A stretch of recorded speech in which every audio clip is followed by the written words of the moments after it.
Good morning from Fast Company. Here's our daily look into what's driving today's creative business leaders. Promoted to a leadership role? Here's how to make the player-to-coach transition seamlessly. By Kelly Thompson. Who am I to tell them how to make decisions? This anxiety-induced thought played like a broken record in my head as my first leadership training event approached in my new role as a training director. Talking in front of 40 leaders, most of whom were older than my ripe old age of 30 at the time, felt like the perfect opportunity for them to see right through my lack of expertise and exposed me as the fraud I was. Years ago, while working at a regional bank, I was promoted from trainer to leading a training team in another department. My prior roles as a sales trainer and human resources consultant allowed me to build a company-wide reputation as an expert on complicated sales processes and navigating employee benefits and hiring processes. This new role pushed me out of the payment division into the retail branch banking side.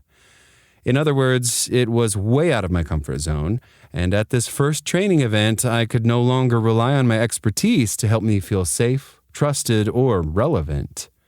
The sky parted. That first event was tough. Afterward, I admitted to my manager, "Who am I to tell them what to do? I've been a manager for about 5 minutes, and most of these leaders have been managers for 15 years.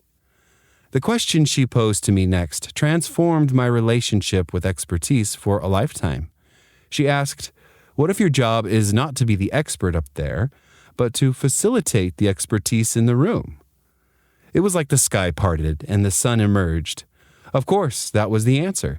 Because I had been promoted throughout my career due to my level of expertise, it was natural for me to assume that in my new role, expertise was the only way I could add value. Instead of being the expert, I had to rebrand myself as a leader who could facilitate, promote, and grow the expertise around her, whether it be in a training room, on my team, or even now leading my own coaching and speaking practice. Managers looking to break their identity as the expert and the go-to can benefit from undertaking a similar rebranding campaign. People will likely continue to reach out to you, hoping for you to provide quick answers or jump in to help them fix an issue the way you used to. But it's critical that you teach others how to see and use you in a new way, so that you can advance to more strategic levels of leadership. This is easier said than done. Above all, people have grown accustomed to your old ways of working. Here are some common situations that can keep you stuck in the expert identity trap and some strategies to consider to avoid it. The guilt trap. Moving into a new leadership role can sometimes unsettle colleagues accustomed to our old ways of working.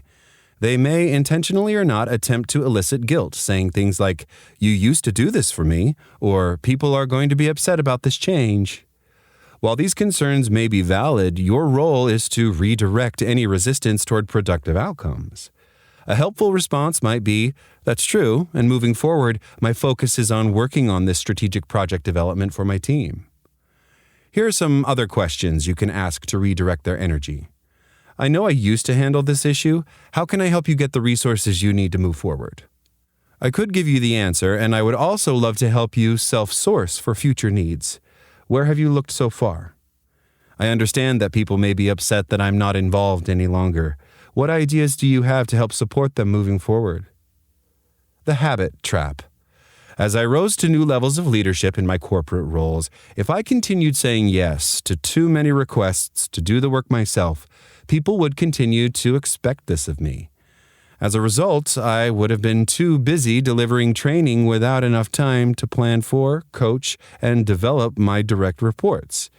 It would also mean my team loses out on valuable development opportunities and meaningful work. In every conversation, you have the opportunity to set the tone for your leadership, for the team, and for yourself. This includes expressing your expectations and having clear boundary conversations to redistribute and delegate work that is no longer yours. This might sound like, "Jane handles this project now. I'd be happy to coordinate an introduction and handoff. Matt will be leading this initiative from now on. I'd be happy to schedule time for us to connect and coordinate transitions." The comfort trap. When you are promoted, comfort can get the best of your leaders if they continue assigning the same tasks as they did before the promotion. Because they value your speed and competence, this can hinder your growth in your new role. To avoid this, proactive communication is key. In my experience making this shift, I proactively communicated with my leaders by clearly defining which projects I'd handle personally and which I'd delegate. I also encouraged my leader to reset expectations with her peers, making it clear my team would take on more project work as I transitioned into higher-level responsibilities. Aligning with leadership across the organization ensures that both you and your team are positioned to grow into new opportunities. This might sound like, I'd like my team to take on this project moving forward so I can up-level. How should we best communicate this to your peer group? Instead of me, my team will be leading these events. How should we best inform your peers so they know to go to Susie instead of me? The free time trap. You have excused yourself from meetings you don't need to be a part of and successfully delegated work. Now what? The mindset shift from respond and react to think and plan is challenging. One of my clients said it best. I'm staring at a blank Word document that is supposed to be my annual strategic plan, and I don't know where to begin.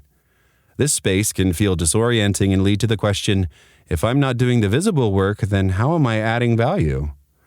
The key is to turn non-doing into an opportunity for growth and clarity. Focus on creating value by developing a new expertise, setting strategic goals, and coaching your team to achieve them. Try reflecting on some basic questions like, what did our team accomplish in the last month, quarter, year? What opportunities exist in our organization or market? What threats may hinder our progress or ability to succeed? Do I have the talent on my team to accomplish our future goals and objectives?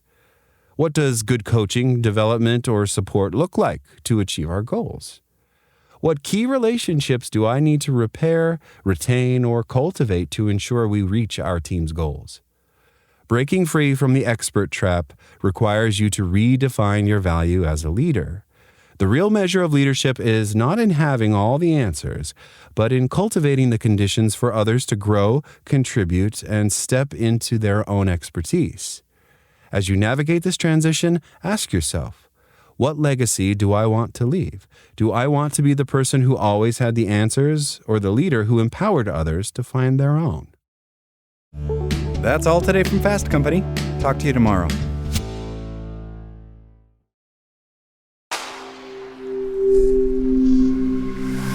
SpokenLayer.